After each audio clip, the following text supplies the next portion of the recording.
The Rip City Drive. Takeaways from the debacle for Oregon in that loss in the Civil War.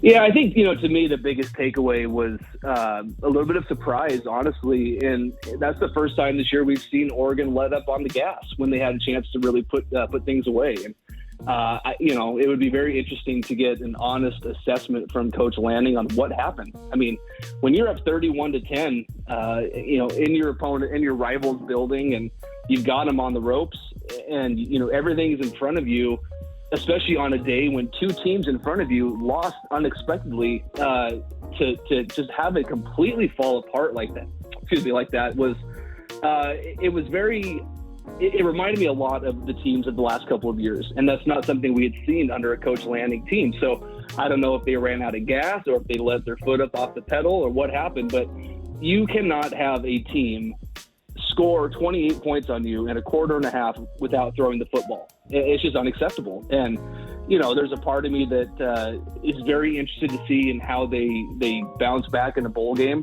There's a part of me that just wants this thing to get to the offseason and have them, totally reevaluate. They're going to flip the rosters. As we're already seeing. And a lot of these teams, they win their championships from January to July. And so I think it's going to be a very interesting offseason. And I cannot imagine there's a lot of happy faces and happy minds right now down there in Eugene. So it was surprising. I think, it's very easy to say this now in hindsight, but obviously with a healthy Bo Nix, I don't think the game turns out that way. But that's football. You have injuries, you have to deal with it, you have to adjust. And they did do it. And when Oregon State made the adjustment late in the third quarter, Oregon couldn't counter, and Jonathan Smith proved why he is undoubtedly the best or second best in-game coach in the conference. That guy is incredible with what he does with less talent. It's unbelievable, and he proved it on last Saturday. All right, Joel, you got through that entire postmortem without once mentioning the 0 for 5 on fourth down attempts. What about that? Yeah, and again, and Lanning addressed it right away. He said, look, when we go for it and get it, we're heroes, and we don't, we're going to be goats. And that's something that I think it was Robert Griffin. I was watching a different game this weekend. He said, this is the new age of college football. This is when you're bringing in young staffs to lead, and they're relying on analytics, and they're relying on, it's different than it was back in the day. You're seeing this around the country, and this is something you have to deal with. And, the biggest play of the season probably going the other way was the onside kick against UCLA, and they go for it twice in their own end, on their own side of the field in that game, and they get it. And after the game, Lanning's genius, and how did he know? Well, you go for it, and the script flips, and you don't get it. I think he's going to learn a lot from it, and that's the big thing. And it's, this sounds like an oxymoron in this day and age, but fans have to have patience and let this thing grow. It's his first year. He's 36 years old. He's going to make mistakes, and he's going to learn from it. The question is, from the fan base, do you have the patience and understanding that that's going to happen? A lot of these guys, they're coming in here, and we had this idea that he's a savant and he's this defensive genius, and he starts off the season 8-1 and he could do nothing wrong. But you have to remember, he hasn't been in these situations, and a lot of these players haven't been in these situations too. And they got it turned on their head against Oregon State. So that's what I said. A lot of it's going to be about what they do in the offseason. But in hindsight, if he could go back, he'd probably make a lot of decisions differently during that game. But then again, maybe he wouldn't, because he went with what they thought would work, and they just didn't execute. Hey, Joel, what's your take on Bo Nix's future, NFL draft, or maybe Oregon finding enough NIL money to get him to come back for another year? Well, I said, when I saw the draft prognostication, well, I can't talk today, can I? The draft notice came out today that he was projected to go late in the first round against CBS. I about hit the floor. I just, and it's nothing against Bo Nix specifically. Nothing about his game, his stature, his mental abilities, nothing to me screams long-term NFL quarterback. Nothing screams someone who should be taken in the first 3 or 4 rounds, honestly. I mean, if he was the exact same player that he is, but he was 6'3", I could understand it, because then he's at least got the physical stature that you could see him making adjustments. But he's a small guy, and he doesn't have an elite arm. he's got incredible instincts to move out of the pocket and make plays happen with his feet. But, we see in the NFL, you have to be so adept at knowing when to get down, when to avoid hits. And, the guys that succeed are the Josh Allen types, the big players. I just don't see how he takes these grades and believes it. And this is where you hope that for anybody, and not just Bo, but that they have people in their corner that are really being honest with them and telling them the truth. And that's so hard in this day and age, but with agents and social media and you wonder what kind of influence these guys are under. But if he does get grades back and he is a first day or second day pick, then he should go. Anything outside of that, I think Oregon's going to make a very lucrative offer to him to come back for another year. I think that's the world we live in. I project right now, I think it's about a 75% chance that he does come back, but you never know what could happen in the next couple weeks. Wow, that's a pretty good chance. Joel, I think before the season it was about a 10% chance, and based on what we're hearing with the collectives and everything and his performance, and if they hire the OC that Nix is happy with, I think there's a better chance that he comes back. Have you heard anything about an OC? Are they close? They're close. I think we know by this time tomorrow. They're keeping this one extremely close to the vest, and this is one of the differences between this staff and the last staff. And Mario, one of the things he did fantastic was he made great coordinator hires. Whether he let them really do their job when he came here, that's a different story. But he took his time and he really extended the process out. He didn't worry about deadlines for National Signing Day or appeasing recruits with coordinators or assistant coaches. He wanted to really do his due diligence. And it sounds like Lanning's a little bit the opposite, where, they've known now for a few weeks that Dillingham was probably going to be out the door, and he's been working on a list behind the scenes. And like I said, this one's a lot more tight-lipped, but from what we're gathering, I wouldn't be surprised if word starts to get out by tomorrow.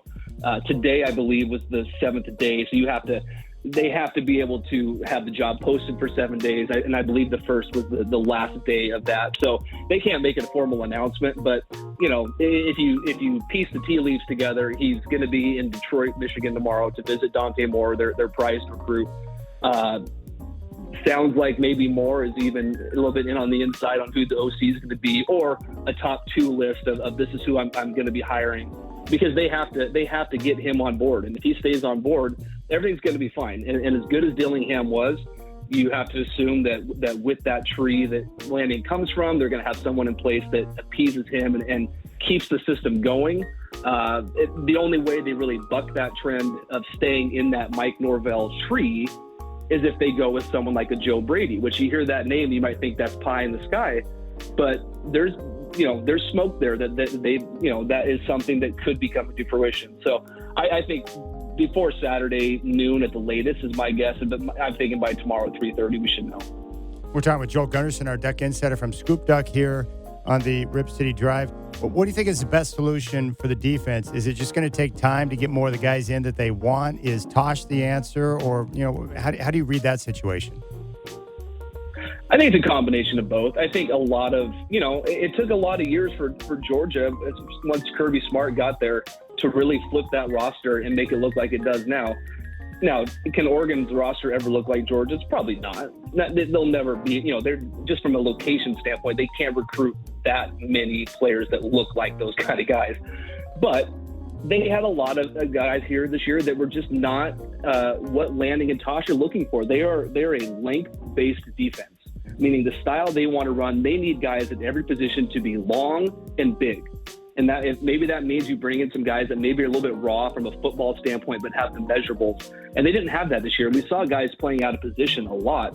We saw the secondary was extremely slow, especially at the safety position. And that's an area that they really are going to have to hit, I think, in the portal. I wouldn't be surprised if honestly, next year, this defense is looking at 7 or 8 new starters from guys that maybe they're, going to get in the transfer portal, or guys are just going to bring in straight, and you're going to lose some starters from senior standpoint. But, the reality is, in order for Oregon to bring in the amount of players that they already have verbally committed, they're going to have to process out 20 players into the transfer portal. And so we've already seen 5 go in. This is just the beginning. We saw Braden Swinson put his name in about 2 hours ago. So I think from the defensive standpoint, it's way too early to say Tosh is the guy or Tosh isn't the guy. Look, Tosh is very well respected from his football acumen, his football brain. It was year one, and the reality is, at one point they were 8-1 and looking at a playoff spot. So I think we tend to be a little bit more like looking what just happened, and obviously the last image we have of Oregon's defense was getting absolutely shredded by Oregon State. But I think there was a lot of positives to take away from Oregon's defense this year. There was a lot of negatives. There's a lot to build on. And I think until him and Lanning really start to get this roster to look like what they want, if we're having this conversation this time next year about whether he's the right guy, then he's not the right guy. You should know after 2 years. But to say right now, I think it's too early. And I think there's too much respect there. And I go back to this. Lanning has a lot on the line, and he would not have brought in Tosh if he didn't think that he was going to be the guy that could ultimately do the job. You mentioned the transfer portal. That's what everybody's looking at this time of year. It's a big topic of conversation. Obviously, the Ducks have lost a few guys. And in the end, I think it's going to come down here to who did you lose and then who did you get to replace them? How is it looking for them? I see they've made offers to people in the portal already. What do you think about it moving forward? Yeah, I'm personally someone that I like the portal from the standpoint of I like players to be able to move on if the situation's not good for them.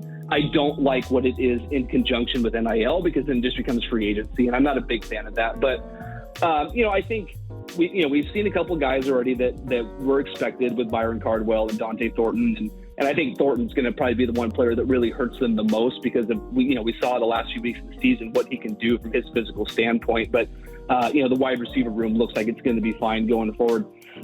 This is the name to remember going forward over the next few weeks or the next 60 days or so is Marshall Malchow, and he's the guy, the player director of personnel that they brought in last year. He's this young hotshot, kind of do it all behind the scenes guy, and he came from Texas A&M. And look at Texas A&M, what's happening now. They brought in this historic recruiting class, and after 1 year, half those guys are already in the portal. So don't be surprised if you see an influx of 3 or 4 or 5 guys, maybe even that come over from Texas A&M. Don't be surprised if you see a player or two from Georgia, maybe that still have connections with Lanning.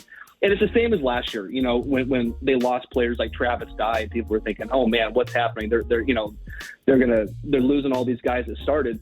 Well, what they got on the back end was 10 times better than the players they lost. In reality, when you factor in Bucky Irving, Bo Nix, Christian Gonzalez. So it's the saying, the portal giveth and the portal taketh away. So you're going to get from it what you can. And make no mistake, a lot of these players that are leaving, not only Oregon, but some of these bigger programs, they're being asked to leave by the coaches. And it's the crappy part of the system. But, these coaches are going to these guys saying, look, you're not going to play here. And these scholarships are not a 4-year deal. These are not a 4-year contract. These are year by year. So they will, they're having to have very difficult conversations. So if you see players leaving and you think, what's happening down there? Just remember, a lot of this is happening because the coaching staff is encouraging them to leave, knowing that they're going to be able to bring in guys that they feel better about from an on-field perspective. It's not fun, but it's the reality of it.